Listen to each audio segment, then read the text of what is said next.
안녕하십니까. 누가복음 토파 읽기 오늘 86번째 시간입니다. 새로운 단락으로 넘어갔습니다. 누가복음 1장 41절부터 시작합니다. 52절까지가 새로운 단락이네요. 봅시다. 소제목이 이렇게 붙어 있습니다. 12살 시절의 예수. 이 전승은 누가복음의 독자 전승입니다. 다른 복음서에는 나오지 않아요. 좀 이상하죠? 같은 예수님에 대한 이야기를 다루고 있는 복음서가 서로 다르게 이야기하나 하는 거 말이에요. 굉장히 아름다운 얘기지 않습니까? 동화처럼 참 따뜻하고 의미심장한 이야기 아닙니까? 그렇다면 다른 복음서에도 나오면 좋잖아요. 근데 나오질 않네요. 그 이유가 뭘까요? 그거는 많습니다. 이유는 많습니다. 다 접어두고 핵심적으로 한 말씀만 드린다면 복음서는 누가 이렇게 저렇게 사람들 다 모아서 편집 방향을 정하고 그래서 정리한 글이 아니라는 겁니다.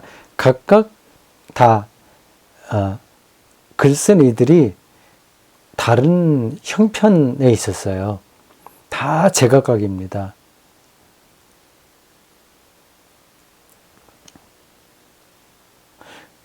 그리고 이런 예수님의 이야기가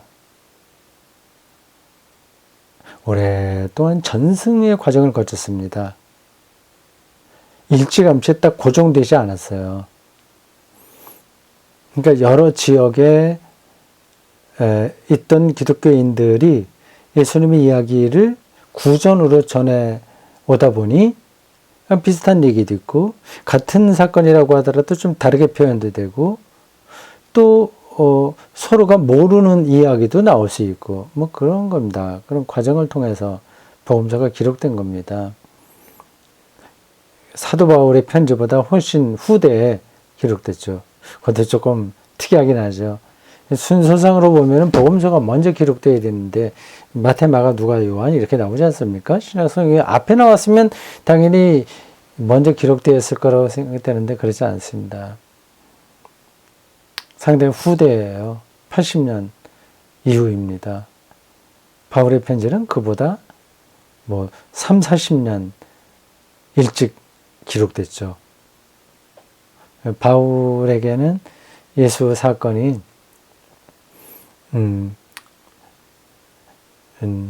신앙적으로 해석된 상태였습니다. 이게 교리가 된 거죠, 말하자면. 이렇게 말하는 게 훨씬 역사적으로 정확할 겁니다. 초기 기독교 안에서 예수님에 대한 이야기가 교리가 먼저 되었고, 교리, 주는 그리스도시요 살아계신 하나님의 아들입니다. 이런 게 다 교리잖아요. 물론 그거는 복음서에 나오는 이야기입니다. 근데 바울이 예수를 믿음으로 우리가 의로워진다 이렇게 얘기하는 이게 다 교리입니다. 해석된 예수의 사건들이 먼저 있었고 그것에 근거하여 예수님의 이야기가 기록됐다 하는 거죠. 순서가 좀 달라요. 그러나 또 엄밀하게 보면 예수님의 사건, 예수님의 역사가 먼저 있었는데 그것을 누가 차례대로 다 기록한 게 아니라 그냥 구전 형태로 상당히 지나다가 교리 안에서 예수님이 변증되는 그 기간을 거친 다음 어느 때 이르러서 예수님에 대한 이야기를 문서로 기록해야 될 필요성에 의하여 이제 기록된 겁니다. 그게 이제 복음서죠. 예수님의 12살 시절의 이야기는 그러니까 누가복음에만 나와요.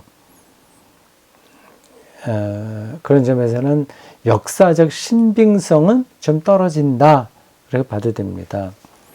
예수님의 공생애에서 결정적으로 중요했다면 당연히 다른 복음서에도 나와야죠. 예수님에게 결정적으로 중요한 것은 다 나옵니다. 중요한 게 뭐죠? 예수님의 공생에서요? 세례받고, 사실 세례받는 데서부터 시작합니다. 그래서 예수님이 세례받는 이야기는 복음서가 다 이야기하잖아요. 그리고 갈릴리, 사마리아, 유대, 예루살렘 다니면서 하나님 나라 선포하고, 그리고 병자들을 고치고, 그런 활동들을 하셨죠. 그건 다 있어요, 복음서에. 그리고 체포당하고, 고난받고, 십자가에 처형당하고, 그리고 부활. 여기까지는 이게 바로 핵심입니다. 근데 그런 걸 전할 때도 복음서마다 조금씩 차이가 있긴 있어요. 그다음에 요한복음은 또 특별히 큰 차이가 있고요. 다른 이야기가 너무 길어서 미안합니다. 누가복음에만 나오는 요 이야기 41절부터 52절까지 이건 우리가 좀 빨리 읽겠습니다.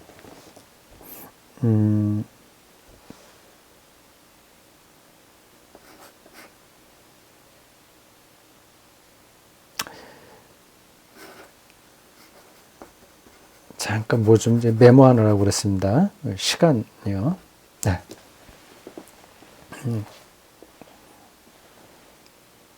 네. 요거는 5번으로 다 마치겠습니다. 여태까지는 진도가 많이 늦었는데 충분히 이야기할 만큼 했고 이제 공생애로 빨리 들어갔으면 좋겠어요. 그래서 3장부터 나옵니다. 마가복음 같은 경우는 처음부터 공생애가 시작하죠. 누가복음 1장과 2장은 예수님 출생과 어릴 때 이야기입니다.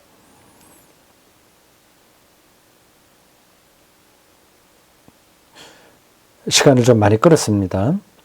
41절에서 52절까지 12살 예수님의 그 12살 때 일어났던 한 거룩한 해프닝이라고 부를 수 있을 만한 이야기입니다. 41절, 그의 부모가 예수의 부모죠. 해마다 6월절이 되면 예루살렘으로 가더니 예수님 스스로도 공생애 동안에 6월절에 예루살렘에 종종 방문했습니다.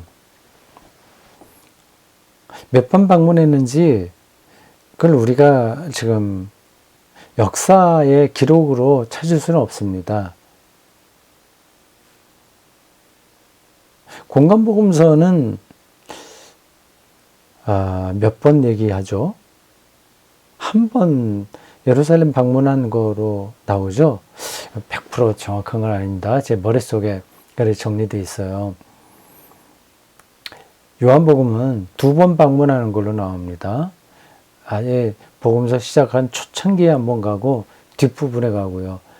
뒤에 2번째 갔을 때 체포당하죠.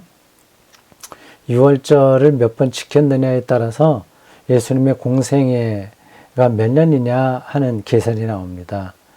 만약 한 번만 예루살렘을 방문했다면 공생애가 1년 정도 됐겠죠. 아니면 1년 반 정도 됐겠죠. 보통 6월절이 3월, 4월에 있으니까 한 5월서부터 공생애를 시작했다면 쭉 돌아가서 6월절 한번 지나고 조금 더 했다면 1년 반, 그 정도 계산이 됩니다. 공간복음에 따르면 그 정도 계산이 나와요.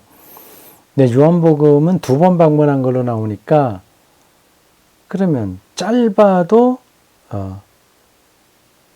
1년 이상 되고, 아무리 아니죠.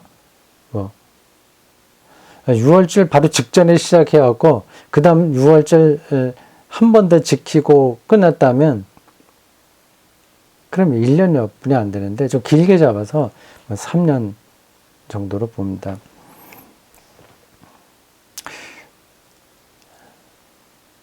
예수님의 이 부모가 6월절 이렇게 잘 지켰나 보네요.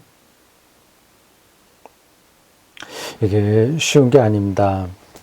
그 당시로 돌아가 보세요. 이게 예루살렘에 사는 사람이 아니라 먼 지역에 있는 사람이 매년마다 6월절 성지 순례를 한다는 게 쉽지 않죠.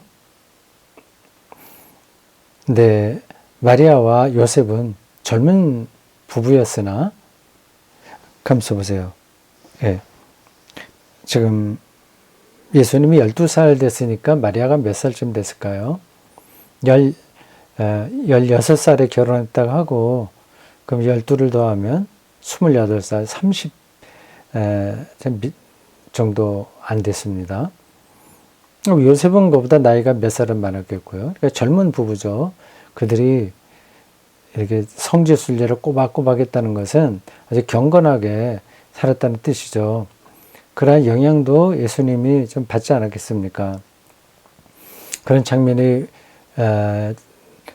동화처럼 머리에 그려집니다. 젊은 부부가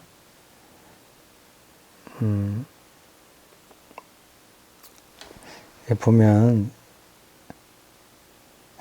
해마다 6월절이 되면, 예수님이 12살 되기 전에도 늘 갔다는 얘기죠. 자녀들을 데리고 갔나 안 데리고 갔나, 뭐 그거는 우리가 잘 모르겠습니다. 자녀들을 자기 친척에게 맡겨두고, 이 마리아하고 요셉의 부모가 또 있긴 있었겠죠. 그 부모에게 자기 자식들을 맡겨놓고 두 사람만 성지순례 갔다 올 수도 있죠. 애들을 데리고 가지는 못했을 겁니다. 경건한 사람들이라고 하는 사실은 이 문장만 봐도 우리가 알 수 있어요. 교육적으로도 좋은 겁니다. 자녀들에게 하나님에 대해서 생각하는 그런 계기를 마련해 주는 거니까요. 지금 종교교육이라고 하는 이 문제는 현대 기독교인들에게 숙제입니다. 참 쉽지 않아요. 종교교육은 거의 불가능할 것 같습니다. 점점 더 그래요. 더 재밌는 게 많아갖고 아이들이 주일학교도 잘 나오지 않고, 나온다고 하더라도 별 흥미를 느끼지 못합니다.